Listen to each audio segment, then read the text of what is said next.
We are live. How's it going, everybody? It's your boy Wardy, and we're back at it with our latest edition of all the latest Mets news and rumors, this time on January 10th, right around 9 p.m. Eastern. I'm terribly late to tonight's live show, so I would like to first sincerely apologize to everyone that has been patiently waiting. I greatly appreciate your patience, and I appreciate your support so much, so thank you all so much in advance for smashing that like and subscribe button for your boy. Help us get to 25,000 subscribers for our next short-term goal, in which we'll be doing a big giveaway on the channel. Shout out my great sponsor on the channel at BetUS as always, but a little bit more on them later in the show. Guys, this is a jam-packed stream. We got plenty to get into between David Stearns' remarks, not only with the Harrison Bader and Luis Severino presser we saw today, but what has Stearns answered in regards to what will they do, DH, bullpen, rotation, things of that nature. I'm going to share some comments that Stearns said. Again, pretty much what we already knew, but it's nice to hear it from the man himself and the vision that the Mets currently have this offseason. From there, I'm also going to share a little bit of an interaction I had today with an SNY WFAN employee and Sal Lacata that you guys know very well. We're going to probably start the show with that. It's a little bit of an icebreaker, considering many of you guys are following along on X or Twitter or whatever you want to call it before we started the live show. Wasn't planning for that to happen, but it did happen, and I got plenty more to say about it. Then we're going to get into, of course, Stearns, Bader, Sevy, the key quotes to come from that, especially, Bader and Severino came out with some key remarks I'd like to share with you guys that stood out to me, at least as the average fan. And then from there, we'll get into bullpen moves, because the Mets are going to be acquiring relievers soon. No, not the minor league signing they did today for Yaxel Rios, who's a 30-year-old reliever that will be in the minor leagues for the Mets more than likely this season. However, we're going to talk more about what potential guys make most sense for the bullpen, reportedly, and potentially could be of interest, along with Narvaez. Yes, Omar Narvaez is on the trade block for the New York Metropolitans. We did a video on that a little bit earlier today. Make sure to check it out in case you haven't already. And we're going to wrap up the show with the juiciest topic of all. The New York Mets are still eyeing starting pitchers in this trade market. I meant to make the S for starting pitchers a little bit smaller, so that way it's starting pitchers and not SPS. I digress. It's been a wacky day, but I appreciate everyone for chiming in. Really does mean a lot. Again, happy to have you all in here. Yeah, again, a perfect way to start the day, right? I feel like let's just dive in. I figured we might as well just start the show with the interaction that I had, because I did not expect Sal to you come at me, and I didn't even know, because I've had Sal muted on Twitter for the past year plus. I'm not even joking. When you have people unmuted on Twitter, it'll show a banner saying, like, do you want to see this? Because it's like a hidden message. I hit yes, and I'm seeing where people reply to it. I'm like, what's all this interaction about? And it's Sal. So we're gonna start the show with Sal Lacata. I hope you're watching, Sal. Maybe you can get a little informed in here, because I know you did a great job on trying to dumb me down for just being some schmuck YouTuber as a big platform, stronger than yours in many ways. But I'm going to get into why exactly do many people, including myself, have such a big issue with today's New York sports radio. Now, this is not to slight people that say love WFAN or whatever radio you intake. However, there is no denying that it's taken a drastic shift from once being very credible, reliable, where you look forward every single morning to hearing what these talking heads have to say, the same way that you guys look forward to hearing me, to now it's not nearly as much about accuracy, credibility, as it is shock value, which is the case in a lot of mainstream media nowadays. So you focus far more on divisiveness, on anything that could be controversial, and they're going to put that on a pedestal in order to get the clicks. So we're going to break down exactly what Sal had to say today and how I replied, in my opinion, probably the best way I possibly could, and handled it with as much respect as I could, in all seriousness. And this is as someone who, again, doesn't have any personal ill will with Sal Lacata whatsoever. I greatly respect the work he does at SNY and WFAN.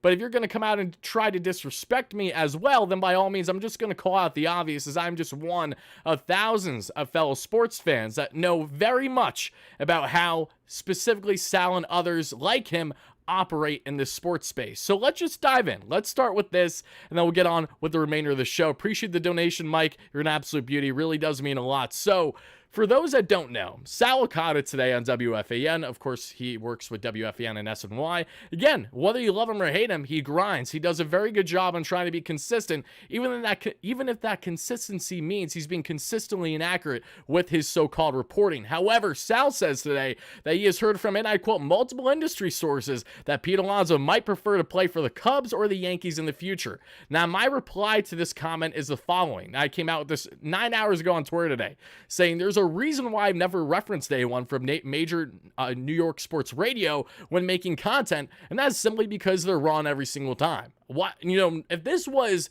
even Andy Martino, I know a lot of people have choice opinions and feelings about this was Andy, I'm jumping to the gun and I'm making a video about that report right away. But I'm supposed to believe Sal Lacata, the man who famously said last year that Pete Alonso is pretty much a toxic clubhouse cancer because of said sources, his industry sources that he believes is so credible. So I give that reply. I find out hours later Sal replies, and this is where the floodgates start to open, everybody. So let's break down exactly what happened between Sal and I. So it starts with Sal on Twitter replying, "One day when you grow up, you might understand." Let's just take a moment to let that marinate for a second.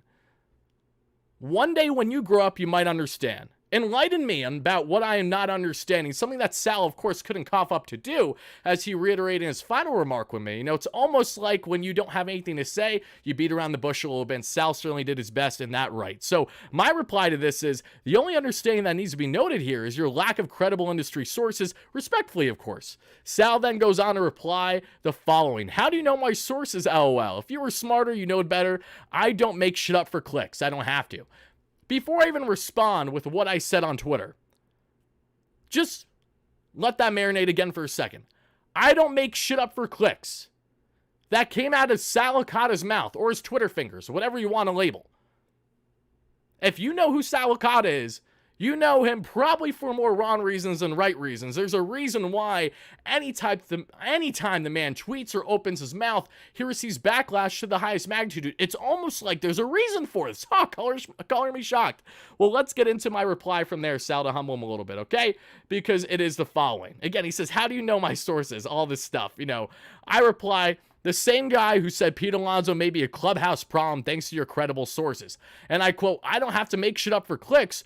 Who exactly are you trying to fool here, Sal? I have major respect for you and your daily grind, both at SNY and WFAN, and that holds true. I'm not trying to burn bridges here, but I'm also a realist at the same time. If you have no clue what you're talking about and you claim you do, I'm going to call you out on it. But don't sit here and act like you aren't well aware of the large wave of negativity you face from fans on a daily basis. There's a reason thousands of New York sports fans are disgusted with the current status of New York radio. Again, I know you see these endless comments daily. Do better, my friend." Furthermore, I go on to say, and this was my second and last remark with Sal, "The worst part of this all is that you are genuinely believing the sources you've heard to the point that you're making these remarks public." And many of you guys know this on the channel. I'm very fortunate. I know many people in the industry. I can guarantee you I know people that are far more credible than Sal's ever interacted with. And when I talk about credibility, I have found out about some of the biggest signings over the past couple off seasons, headlined by knowing about Jacob deGrom going to the Texas Rangers right around an hour before was broke by Jeff Passan, just to give you a little bit of an idea. But the reason why I do not become public with this news in advance is a couple things. One, I automatically lose my source and my connection because I'm relaying this information just for the sake of knowing in advance because I built nice relationships with people. But more than anything, it's to be credible. Because what if I go out, jump the gun, and that report ends up being wrong? When I wasn't even the guy who initially found out the information, I just found out through a middleman. So then I'm going to look like an idiot. So I rather sit back, let others, of course, do what they have to do. I'm not in the right to break it. I'm not a reporter or anything like that. But the point is I do not say anything until after the fact because it's called having credibility and not wanting to jump the gun, something that is certainly hard for someone like Sal to fathom. It's called being credible, as I mentioned. It's almost like there's a reason WFAN is never known for breaking any kind of news, let alone something to the magnitude pertaining to one of the best sluggers in Major League Baseball. I digress. Sal's final remark is, "Some people just don't get it. Good luck with your career." I reply, "All this talk about not understanding, and yet I'm left here waiting for said explanation. Be well." That's all. It is your fault, Grant. It is your fault. Shout out to Jenny Metz for stirring the pot because he had to do that damn tweet today. I will say this, though, Jenny. You got a lot of traction on it, and I don't blame you. I'm pretty sure you have like 500,000 impressions on that tweet you initially did today. So, Sal deleted the post. No shot. No shot.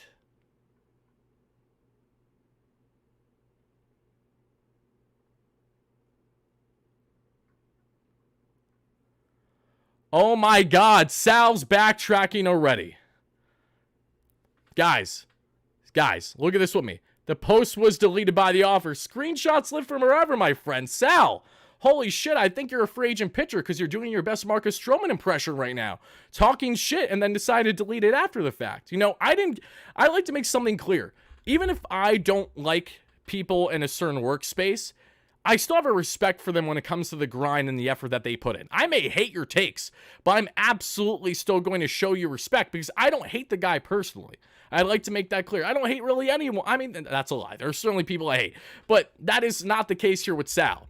So for Sal to go out of his way to try to demean me by basically saying, you don't know what you're talking about, you're not paying attention, all this shit, it just shows how soft one can be, let alone over twice my age. Why do I have to be the one with the big boy pants?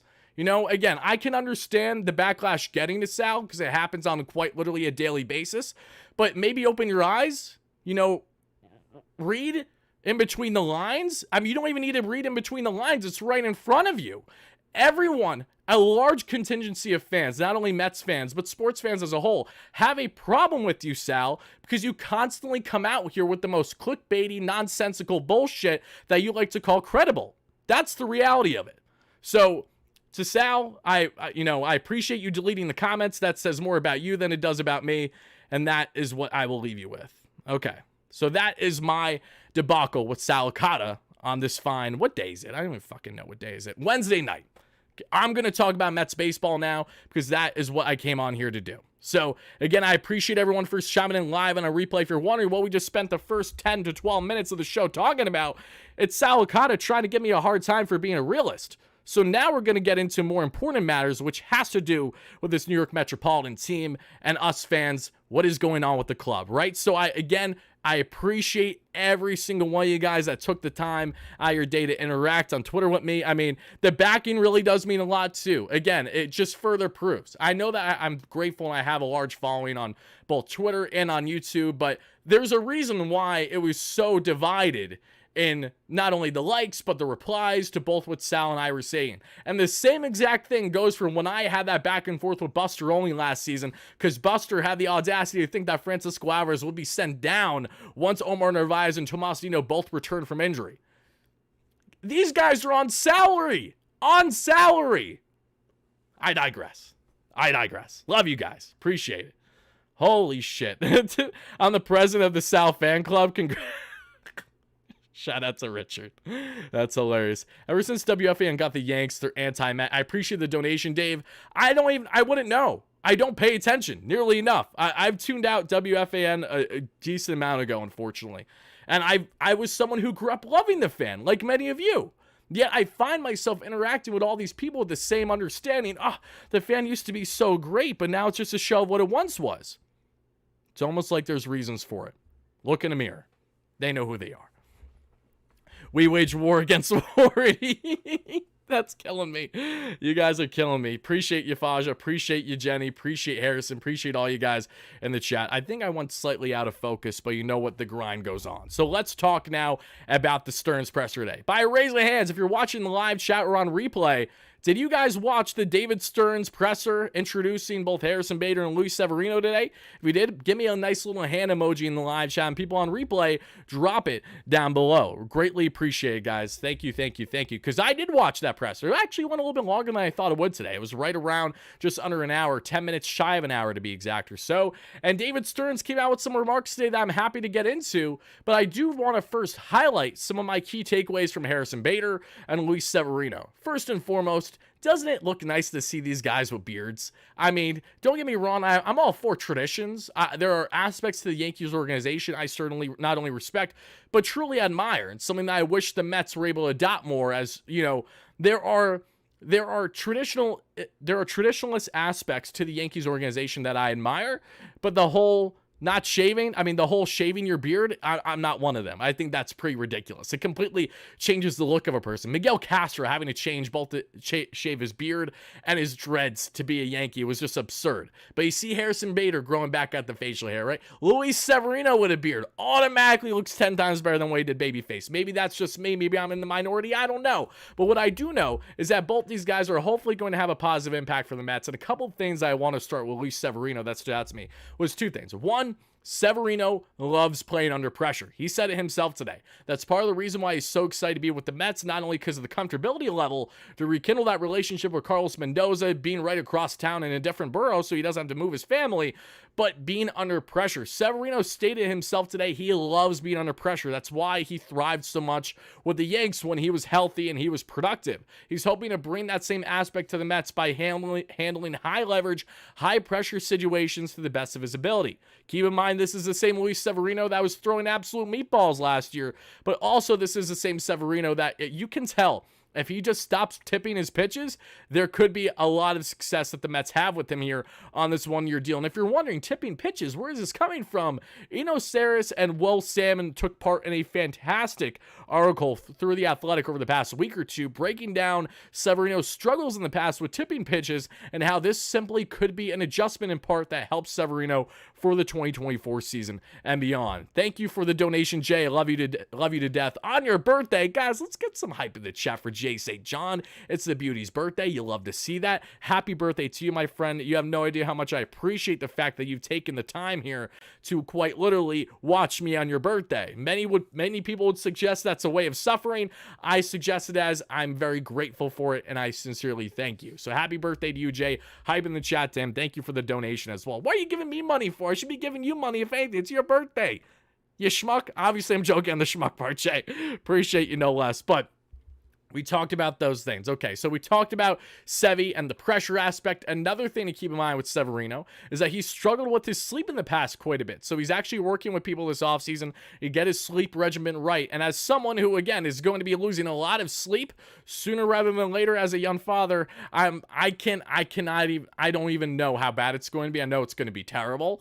But for a major league athlete, no less, to struggle mightily with sleep, you know what this reminds me of? Dominic Smith. Remember him, guys? Dom Bombs. We loved him at times during his time as a New York Metropolitan. And Dom, when he first truly broke out at the major league level, why was it? A big factor was him getting his sleep regimen right. I'm pretty sure he has different types of a certain type of insomnia or something along those lines. But since wearing a sleep mask, it completely changed his ability to sleep on a night by night basis. And initially, Dom lost a boatload of weight and was very successful with the Mets in that short 2020 campaign. Fast forward now, Luis Severino, same can apply here. If you get your sleep regimen right, that is most certainly going to have you be a more effective player and overall just in a better, healthier mental state. Again, I have struggled with my sleep cycle many times, purposely, not purposely at times. It can certainly not only impact your psyche, but your day-to-day life and how you're truly feeling. I mean, the fact that, I feel sore as I'm walking around just tells me more about being a lazy you-know-what, sitting in my chair all day talking to you guys. That's why the knees crack every now and then. Point I'm trying to make those at Luis Severino, getting that sleep regimen figured out is certainly going to bode him well. And I have a lot of cautious optimism with Severino this season. I really do. Because if we exclude last season, which again, all things considered, is still an anomaly. His career norms are not what he was last year. And that's why I think this is ultimately going to be a nice pickup for the Mets. And if it doesn't work out, the beauty of it, it's a one-year, $14 million deal. You move on to the next. And that's in part why the Mets are not done, or at least not trying to be done, at adding to their rotation that we'll expand on later in the show. That'll be probably our biggest segment to wrap things up. But Steven with the $5 donation, thank you so much for that as well, my friend. A big fan here, love listening to you, and I love hearing from you, Steven. Thank you so much for that. George, my man, Mac, a great member on the channel, thank you for the donation too. I hope you're doing fantastic, my friend. Has slept through the night since day one. You might get lucky like I did. God willing, Rudy, God willing. I'm prepared for the worst, so hopefully I meet in the middle at least. I'm not expecting the best, but we will soon see what happens. Enrique, you're an absolute beauty. I appreciate your kind words. Dave, I appreciate your kind words. Dave, thank you so much for what you sent my way. I don't have them all in front of me right now, guys, but as you know, Dave Kaplitz is a tremendous supporter of mine, a very generous supporter. As many of you know, I have a P.O. box in which I let anyone who, of course, feels the need or want to send things my way that are Mets related to either showcase on the wall behind me or to just personally have, I certainly do that. And Dave, the latest things he sent my way included an awesome Mitchell & Ness Mets hoodie that I don't have beside me right now, but what I do have beside me that I will be framing shortly is this authentic Mets 1986 yearbook, guys. You know how beautiful this is? We got the Bush beer, we got the Bush Mounds, we got whatever Bush you like on the back right there.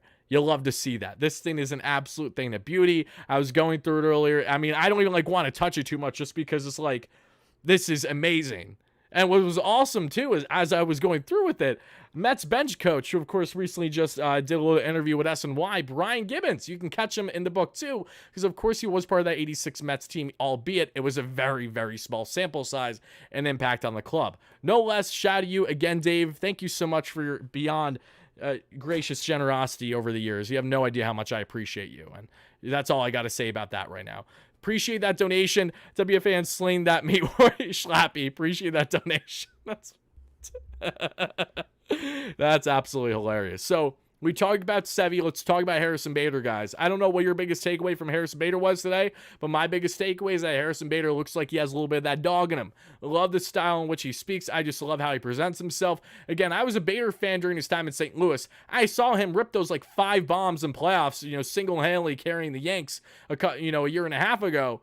We've seen him step up in big moments. That's awesome. Why is that stand out by Harrison Bader? Because if the Mets do F around and crack a wild card spot this year, which very well can happen, albeit they still need to make some more moves to have consistency. We all know that discussion. We're going to break it down plenty as we lead up to the season. Harrison Bader, though, understanding what it means to be in New York market. He's a New York native. He has family and friends that are Mets fans. He always said to himself that he would be a New York Met at some point in his career, even while he was a New York Yankee. He always had this belief in his mind. Whether that holds true or not, I don't know, but what I do know is I do like Harrison Bader, and I'm excited to see what he can do with the Mets here. A guy that, again, can step up in big moments in New York, mind you, being a New York native. These things come into play. This is what David Stearns kind of put an emphasis on low-key this offseason. Not only to acquire depth for increase in defense, an increase in bullpen and pitching, which is, of course, what they're still trying to round out, but also guys that have familiarity with the New York market. This is not the case with everyone currently that the Mets have been targeting, and I think it plays a little bit of part. I mean, you could go on a limb and say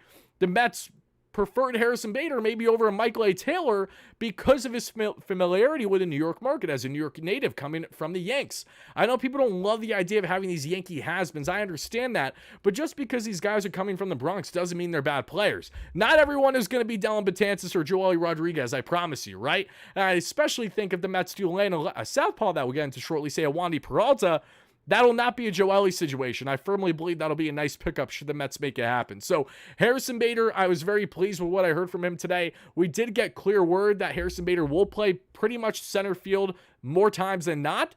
Brandon Nimmo is likely going to play more of the corner, but what it's going to come down to is platoon usage. We know David Stearns said today to the media that, again, the goal right now is they're still figuring out how they want to configure Nimmo and Bader. For people wondering why are we even going to consider our top center fielder, one of the top center fielders in the game on a long-term contract in the corner, it's to keep his legs fresh and to have longevity. As fantastic of a defender as Brandon Nimmo is, Harrison Bader's better, guys. Harrison Bader is faster, he's better, he can get a little bit more range in there. He might not have as strong of an arm or about the same, but still, the aspects that you get Harrison Bader for are exactly this. His elite defense in center field and his ability to rake against lefties. Against righties, he struggles to hit a lick, albeit I'm first to tell you that, right? That's why I think we're going to have plenty of moments where we see platoons of Bader and Tyrone Taylor based on matchups. Think Travis Jankowski, Mark Canha, year 1 under Buck Showalter. Think Tommy Pham, Mark Canha under Buck Showalter, year 2. With the difference being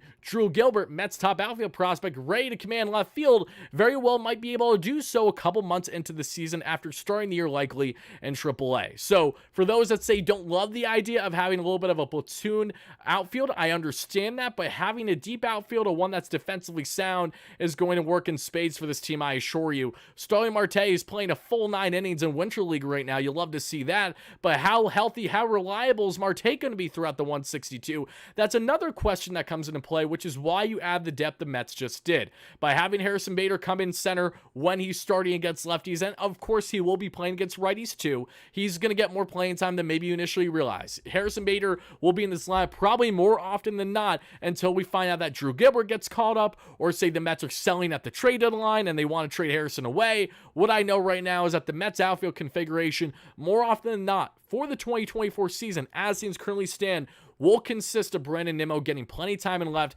Harrison in center, Marte at right, and Tyrone Taylor ready to handle platoon options either in center or in the corner and late defensive replacements or coming in as a pinch hitter. The Mets are going to certainly get creative with this when it comes to Bader and their outfield configuration. Trade Nimmo. I don't know who said that, but you're smoking something. I was going to say something, but I was like, you know what? Don't say it, Tyler. Just say they're smoking something. Okay. So we talked about Bader. We talked about Sevy. Let's talk about the man of the hour, and that is David Stearns. David Stearns had a quote today that I like to emphasize with you all, and it's this.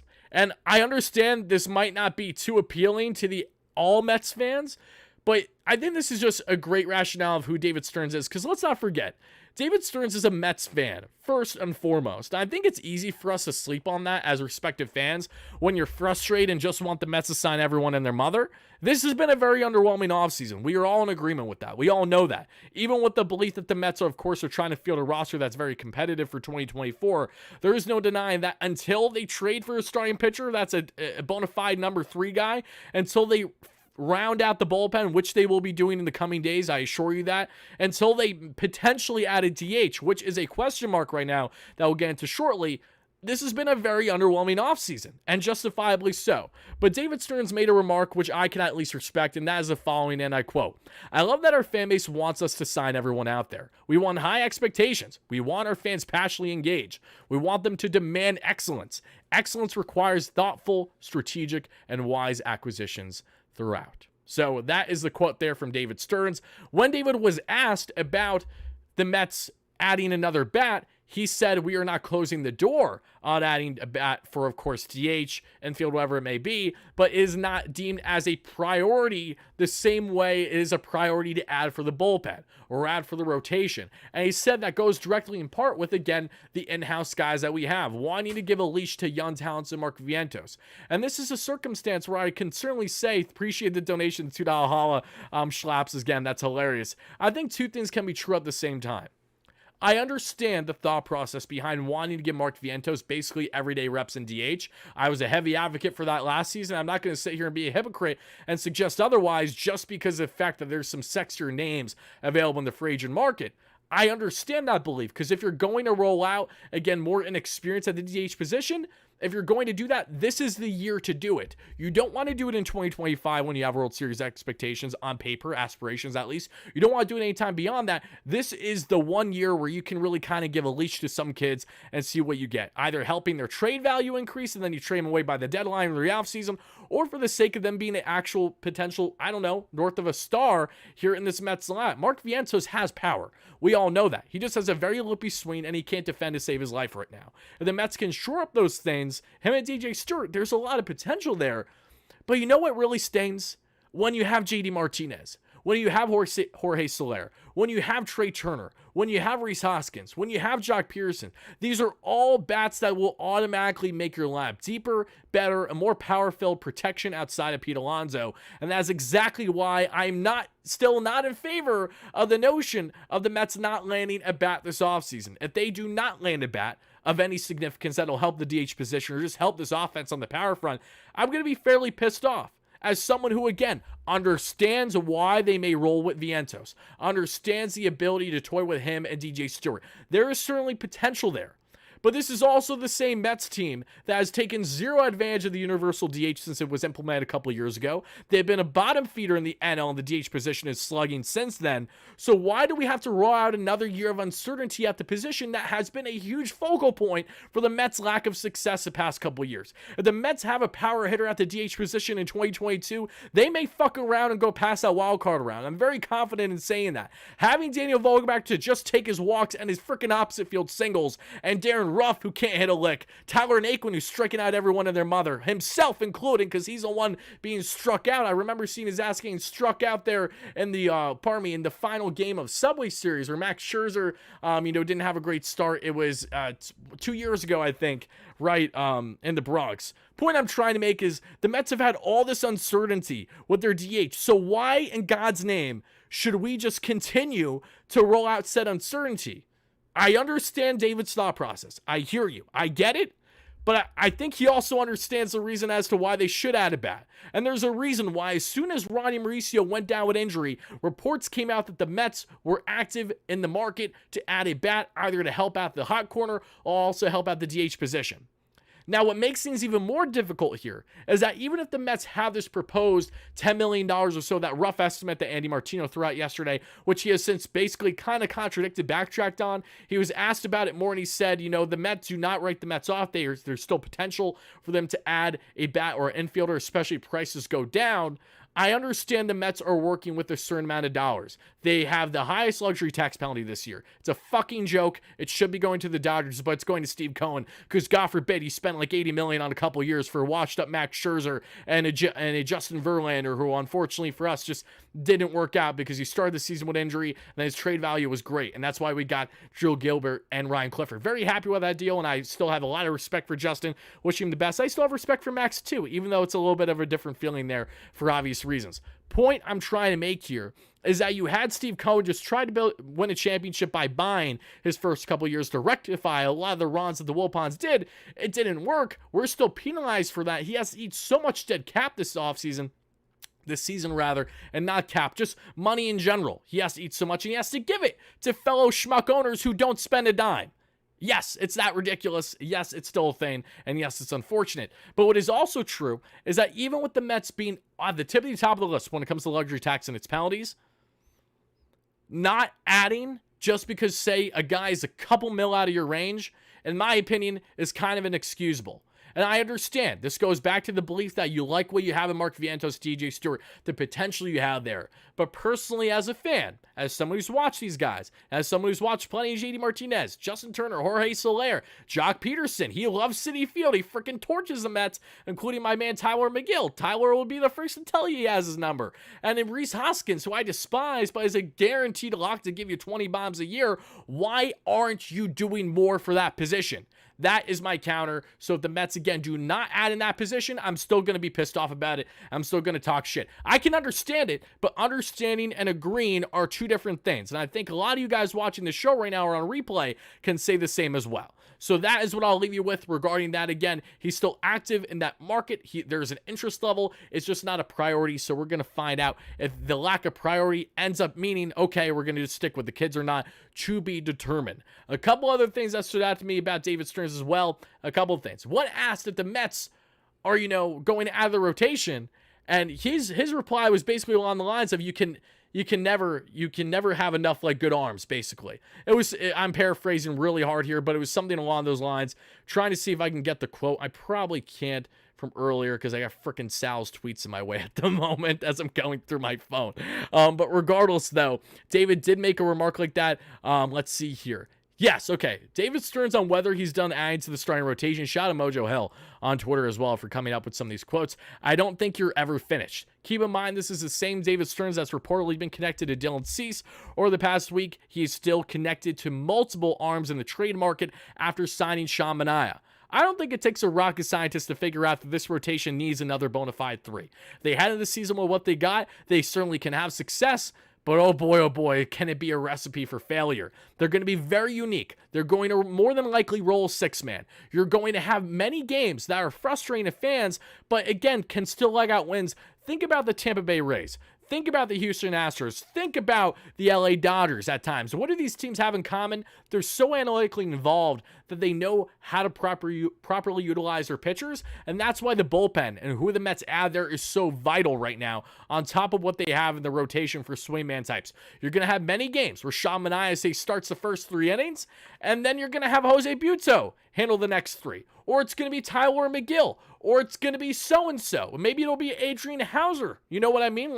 They're going to be very unique in how they operate, and I'm excited for that. It's going to be a very different look to this rotation and bullpen configuration. And look, it doesn't need to be pretty. Just get wins, baby. That's all I care about. If you got to throw out everyone and their mother there to get a win, just get a win. Okay, again, they do not need to be pretty. I just want to see this team have a success level this year that I can be happy about as a fan and report about and discuss about in post-game shows nightly, which we'll be doing all throughout the calendar 162 season.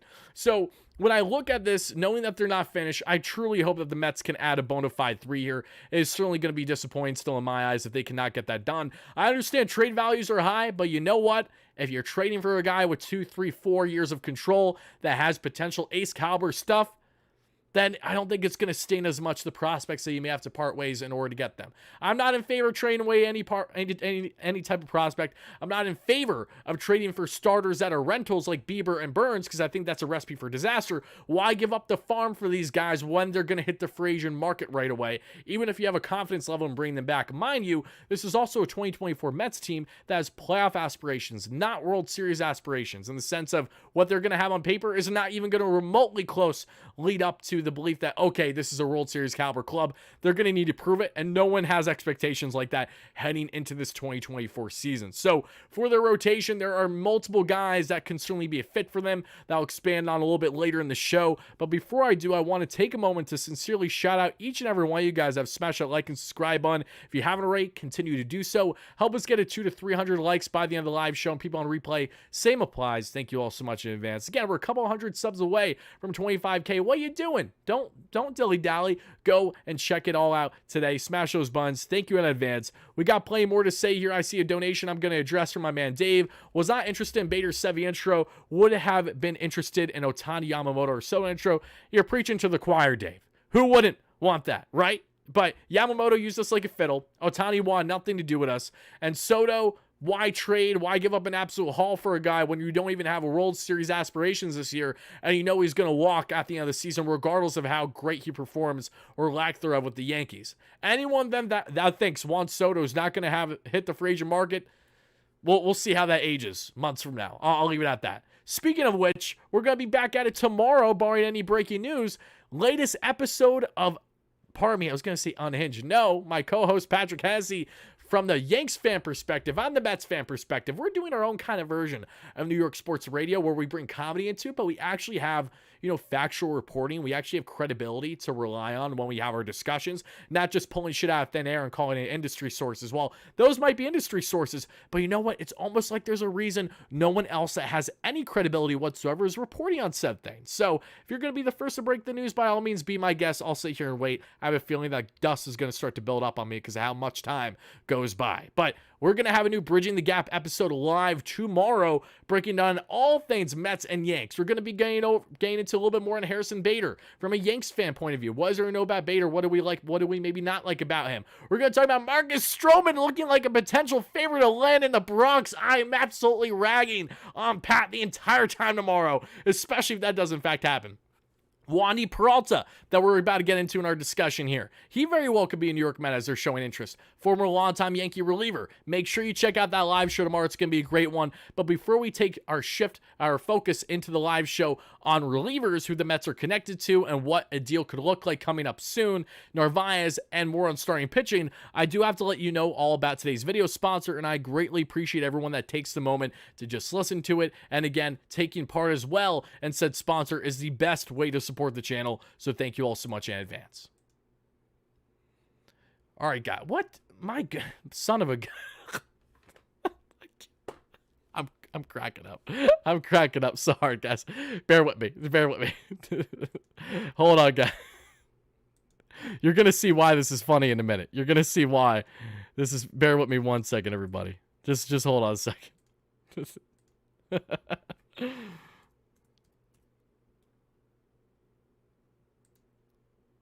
This is why it's funny, because I didn't have this queued up. BetUS, America's favorite sports book, where you can bet on everything, anytime. Sportsbook, casino. Wait. Is this really not working? All right. The commercial ain't running, so we're going to do it old school, okay? Shout out BetUS for being a great sponsor on the channel. As you guys know, I have a commercial that I run in these ad reads. For whatever reason, it wasn't running. But regardless, BetUS, again, has you covered with all your sports betting needs, as they are the #1 sportsbook out there. They're safe, secure, and reliable. Guys, we got NFL playoffs right around the corner. What are you waiting for? If you like to get into sports betting yourself, and again, be smart with this too, because I've had many people say, Wardy, I love the content, but not sure how I feel about this. Again, just be responsible, guys, like anything else. If I can do it, I know you can do it too, or at least I hope so. So if you love NFL playoffs right around the corner, get in on the action. NHL, regular season. NBA, regular season. any of your sports betting needs. They have you covered. If you click the link in the description, you automatically get a 125% boost to work with. So that means if you deposit 100, you automatically get 225 to work with. And we're going to be doing some awesome, unique WardyNYM parlays on the channel throughout the regular season. So if you guys want to see Wardy's 3-pick parlay and get on the action, you will be able to bet on Wardy's parlays this season. It's going to be so much fun. We're hammering Jeff McHits on 2 or more singles. We're hammering Polar Bear Pete Alonso on 2 or more bases. We're hammering Kodai Senga on 7 or more strikeouts. We're hammering Francisco Alvarez on anytime home run. You know the vibes. Get in on the action today. Again, shout out One Sport to BetUS for being a great sponsor on the channel. Also, oh my goodness gracious, it happened again. The damn intro vid, to anyone that got surprised on, whatever it was there, because I always F up the damn intro vid when I go back. I apologize, but I appreciate you guys no less. I don't know how this team don't add it. I agree, Kane, if they don't do it. I love Mark Vientos in the sense that I would be very open and willing to see what he can do. But knowing that there are guys in the current market right now that make a lot of sense for this team, even on the short term, it's frustrating if they do not end up with any of them. But I will say this. I will play devil's advocate here. It takes 2 to tango. Us Mets fans can sit here and be bitter all we want in regards to, oh, the Mets didn't sign this player. Oh, they didn't show interest. Let's not forget, again, it takes 2 to tango. JD Martinez, why would he want to be a Met? In a transition year, if you want to call that, where they're not going to be even the third, they're going to be at best probably the 3rd best team in the NL East this season. Why would JD want to come here and be in a non-hitters park half the season, mind you? Justin Turner, same applies. He's not getting any younger. He's 39 years of age. Aside from really rounding out his career where he started basically, why would he want to come to the Mets, right? That's a question you have to have when evaluating these things. Jorge Soler, the Mets probably don't even want to consider him beyond a year, maybe with a second-year option. Why would he do that when maybe he has 3 years guaranteed elsewhere on better, more playoff contending teams that on paper look better? These are things we need to keep in mind when evaluating these players, especially veterans who have already won championships, and guys who haven't won championships especially are very hungry to win them. So in the case of JD Martinez, Justin Turner, Jorge Soler, they all have championship pedigree. They have both stepped up huge in playoffs, and they all are guys that I could see scoffing at the Mets for the simple fact the Mets are not a team this season that is going to be impressive on paper to start the way that they have been in the past couple years. It's an unfortunate reality, but that is one we may find ourselves in, given every little aspect that comes into play when evaluating the DH position. Nick's going to win the chip. BetUS that. Gio, do it too, my friend. Hammer it, buddy. Hammer it. Well, I'm feeling Knicks fever right now. You guys know I'm a big Knicks fan. I talked on Knicks Media today. My man Richie, that many of you guys know, is a phenomenal YouTuber. We broke down our reactions and analysis to the 5-game win streak under OG Anunoby. For all you Knicks fans out there, I posted on my community tab on YouTube today. Check it out on Knicks Media's YouTube channel. So let's talk about the bullpen now, everybody. Again, appreciate the donation, Dave. Warrior versus Martino, who says, no, it won't happen. Martino's had me blocked on Twitter for literally like 2 years. Appreciate the donation. And truthfully, I'm not trying to get into these battles with people from companies that I either have worked with or have aspirations to work with. Again, I fully intend to do more work with S&Y this year. So like even if I might have a certain feeling about someone, I'm not going to be going out of my way and saying things that a lot of the average fans would say in regards to Martino, Sal, etc. I'm just calling it what it is. And you might get butthurt about it if you're Sal or others, but you can't deny the fact. You can claim you deny the facts, but there's a reason why things are as drastic as they are when I interact with them. It's almost like there's a reason for it, right? But now let's get into the bullpen moves. We'll talk about Narvaez, and then we'll round things out with starting pitching via trade. The bullpen, what are the Mets going to do there? It's a great question. We just did a video yesterday on 3 relievers the Mets are currently in contact with. Please make sure to watch it if you haven't already. We're talking about Brent Suter, nasty southpaw, softest throwing southpaw of a reliever in baseball, but he is one of the best lefty relievers in baseball. He's tremendous at getting ground ball outs, and he has one of the best Jim Carrey impressions in all Major League Baseball. And yes, you heard that correctly. What do I love about Brent Suter? Again, it's everything that I've stated in previous content, so check it out. Again, would certainly be a lovely fit. Again, a former longtime Milwaukee Brewer, knows David Stearns very well, and just had a 3.3 or so ERA this season, pitching for the Colorado Rockies. If you're doing that with the Rockies, you're impressing my ass, and I want you in Queens. Another couple relievers, keep in mind, Wandy Peralta. Wandy put up another very respectable campaign in likely his final year with the Yanks with a 2.8 ERA. Last season, Wandy was truly unhittable, was one of the best relievers in Major League Baseball. This year was still very effective. However, Wandy's walk rate was around a 5 walks per 9, but I'm going to tell you right now, I'm not overly concerned with that, mainly because when you look at Peralta's past 6 seasons, the 5 walks per 9 was an anomaly of a year for him in 2023, the same way that David Robertson, when the Mets signed him, had a 5 walks per 9 the previous season with the Cubs and the Phillies combined. Adam Ottavino had a 4 walks per 9 coming over from the Boston Red Sox to Queens. All these guys got their walk rates dropped significantly in their first year with the Mets, and I'd expect that to be the same with Wandy Peralta, probably getting him to around a 3 walks per 9. Anything better would be great, but I'm not going to, get my hopes up over it. No less, Wandy Peralta certainly has the stuff to be a very effective southpaw in this pen, and has plenty of experience pitching in big games in a big market like New York during his long time with the Yanks, would rekindle that relationship with Carlos Mendoza, and is certainly a name to keep an eye on this offseason. Let's see here.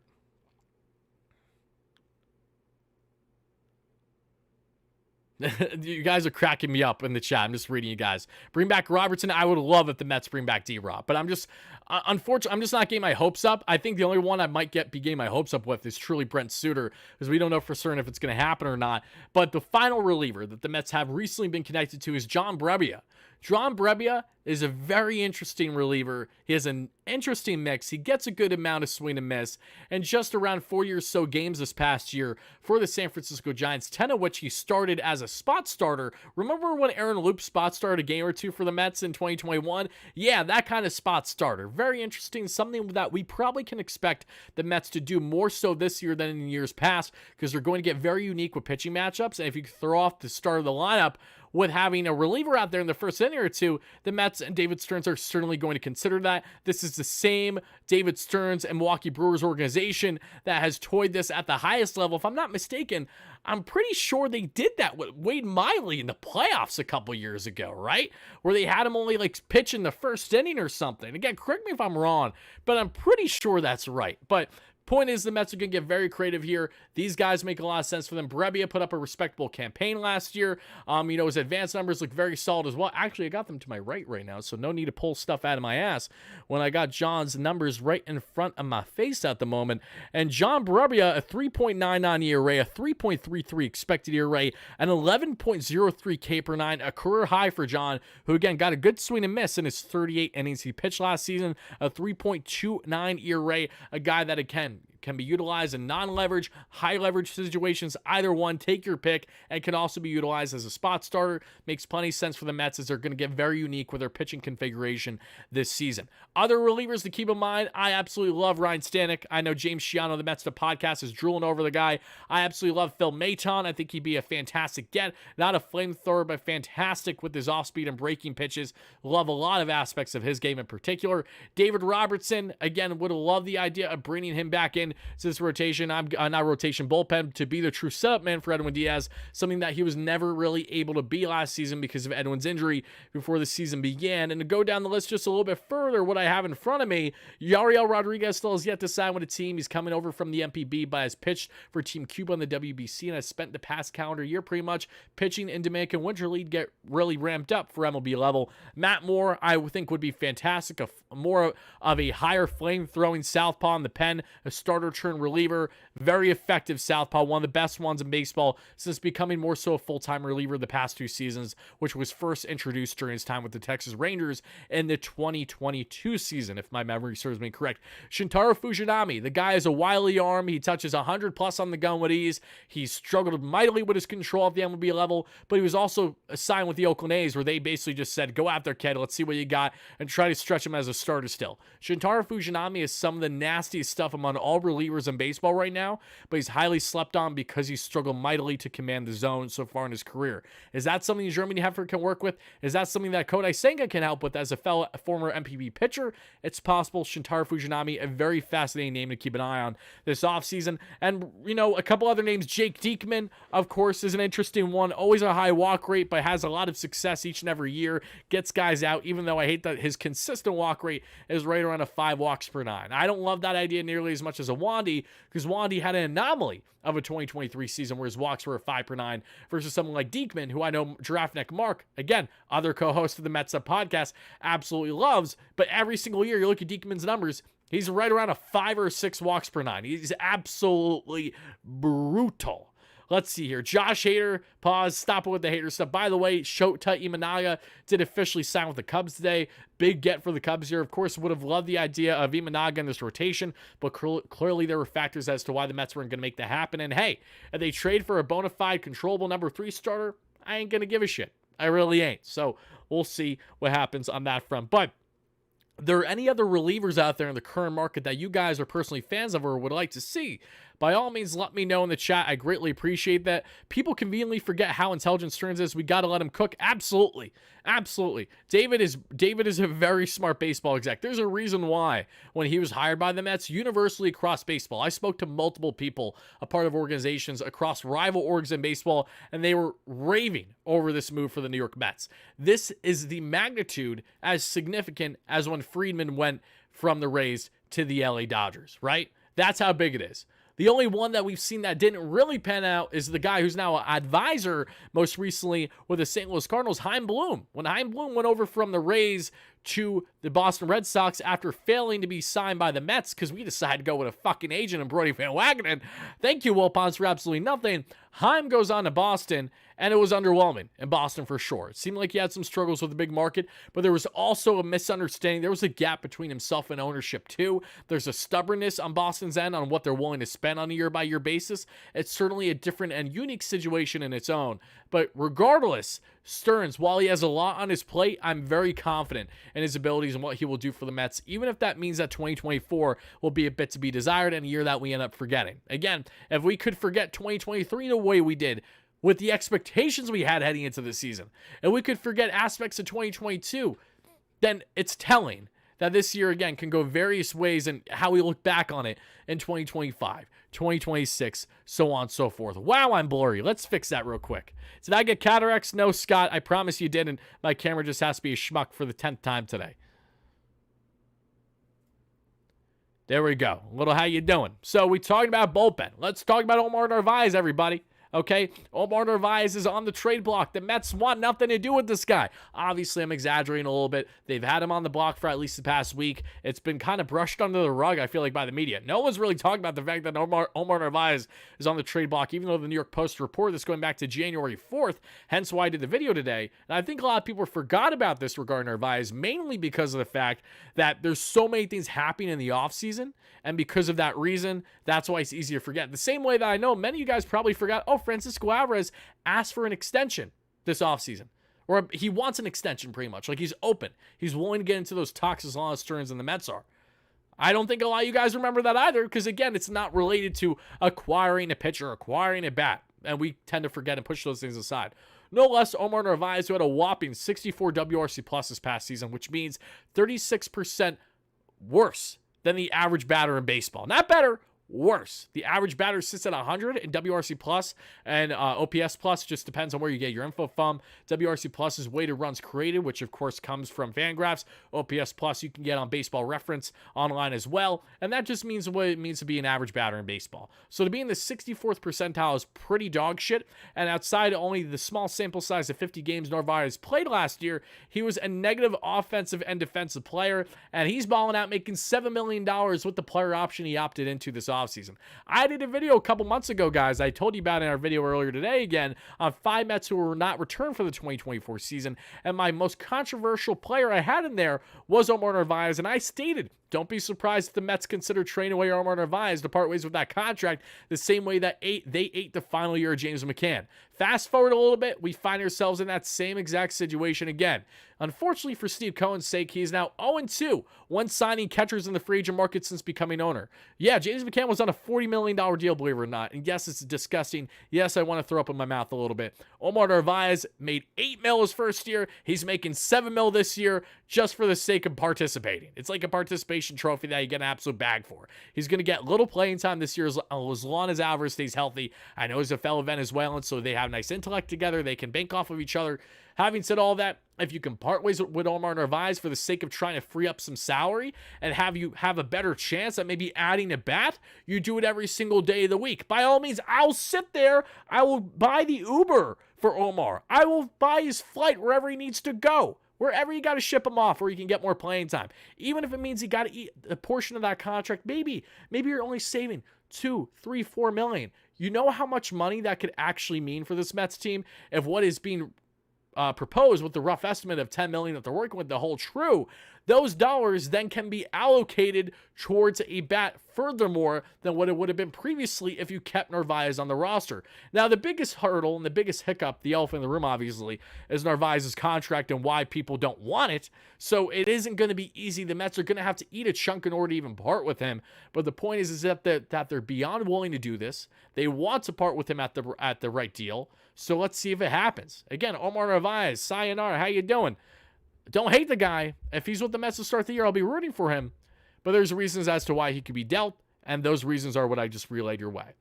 I would be more accepting if the team just comes out and said we're rolling with young guys. See you in 2025. I appreciate that donation a lot. Thank you so much, King of the Bluegrass, for the $10 holla. I respect that remark as well. Yeah, I hear you completely.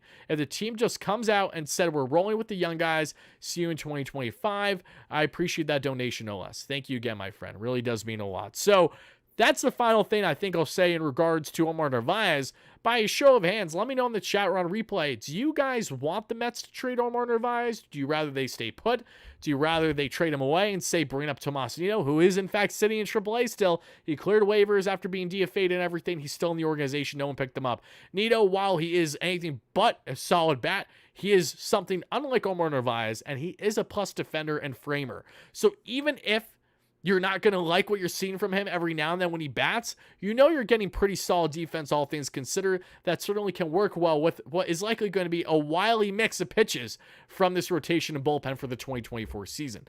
But let's get into our final comments of the day, everybody, and it starts with the big discussion of starting pitching. The Mets are still active in the trade market for a starting pitcher. Jesus Luzardo, Dylan Cease, Freddie Peralta, Mitch Keller, a couple of the boys from Seattle, not named Luis Castillo because Castillo's too old on too long of a contract for the Mets to even sniff the idea of acquiring. Those are the guys we got to be looking at right now.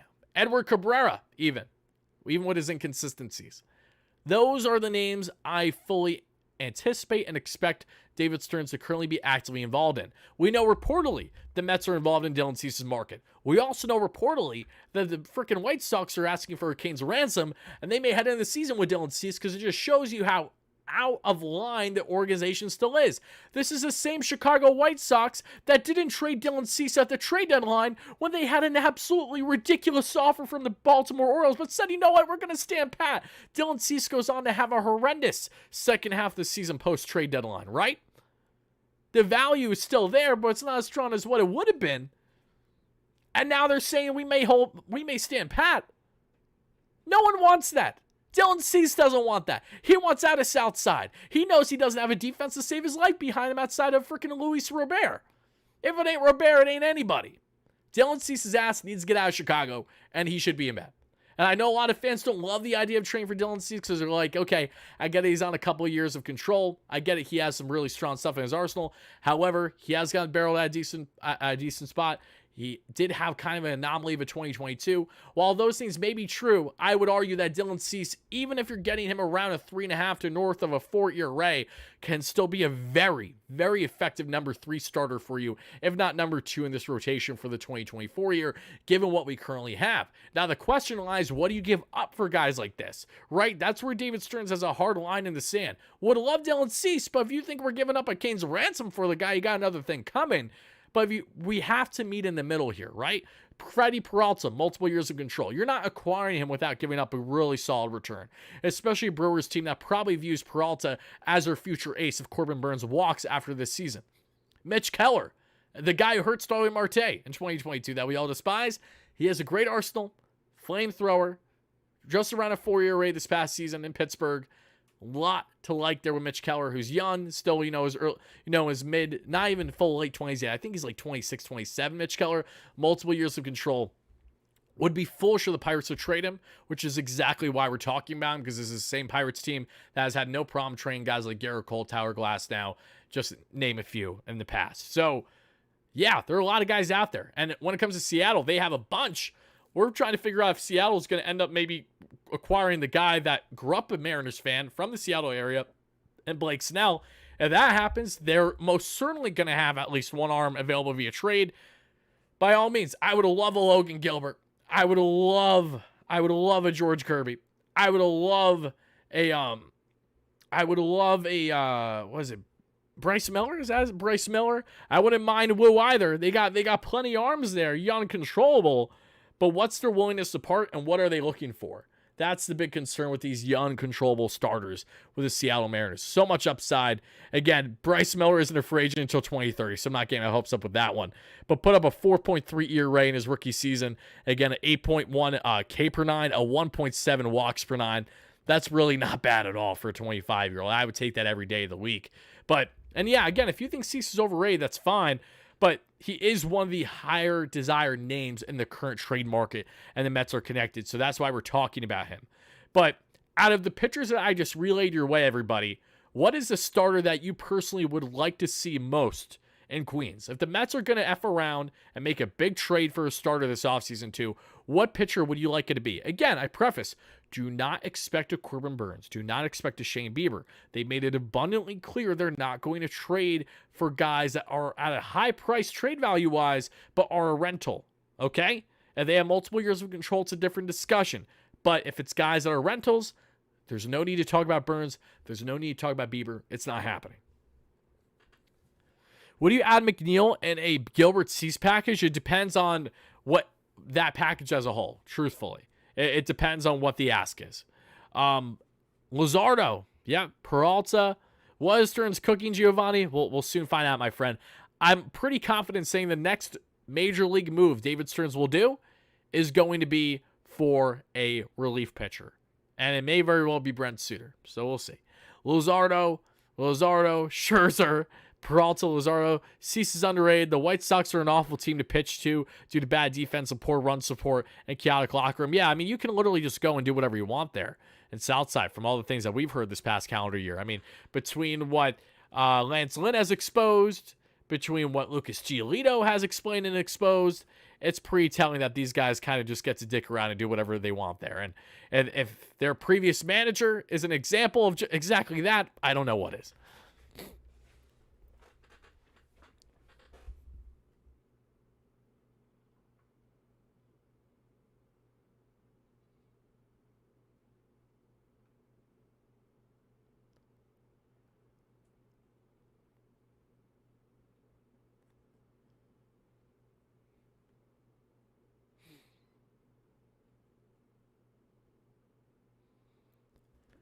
Oh my goodness.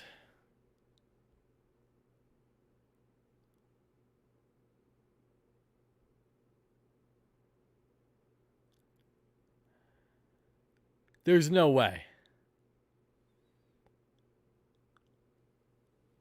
Hold on. Okay. All right, good. I'm just making sure. I knew Sal deleted his one tweet against me earlier. Oh my God, he deleted all of them. Sal deleted all of his...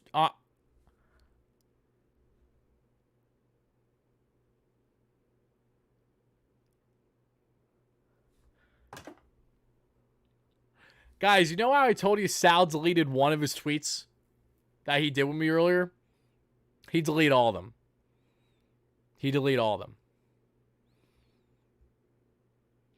My question is, did Sal delete all these tweets because maybe he didn't know who I was prior, found out who I was, realized he shouldn't have reacted that way? Was he told to delete the tweets from someone? I don't know. All I know is it's pretty comical considering Sal's the one who came after me initially. Because in reference to his quote, I was just explaining, like sports radio as a whole, how we can't take it with credibility. That's why I'm not batting an eye with the quote he came out with today from his so-called industry sources. But that's an interesting one.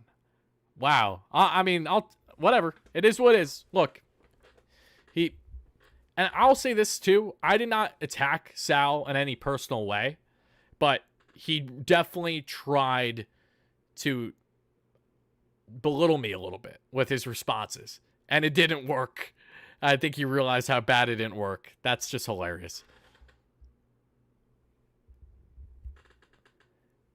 My goodness.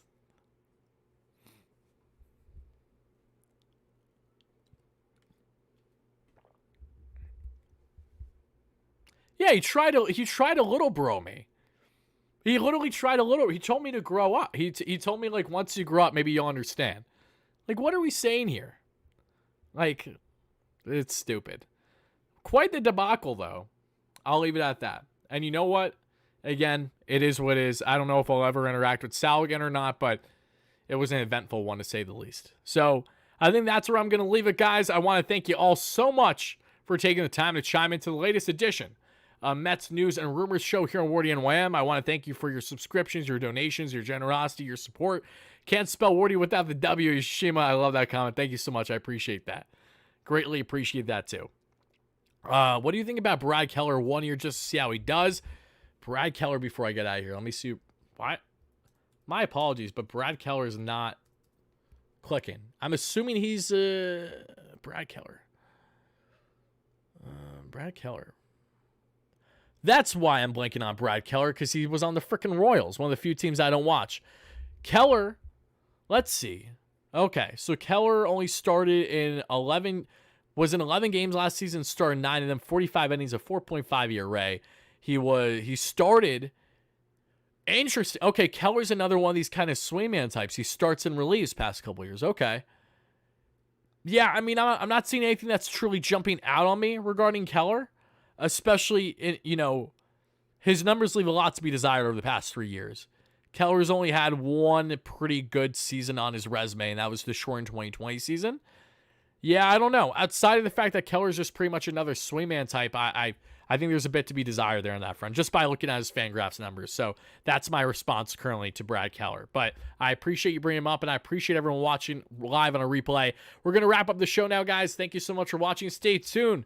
I got another video or live show coming at you tomorrow. Might do a video about a certain player that hasn't been reportedly connected to the Mets, but maybe he has. And I'll expand on that tomorrow. I'll leave you guys with that cliffhanger. Thank you again. Love you all to death. Let's go Mets, baby. Thank you for coming to my TED Talk and the battles between myself and other creators. And we'll talk again real soon. Let's go Mets, baby.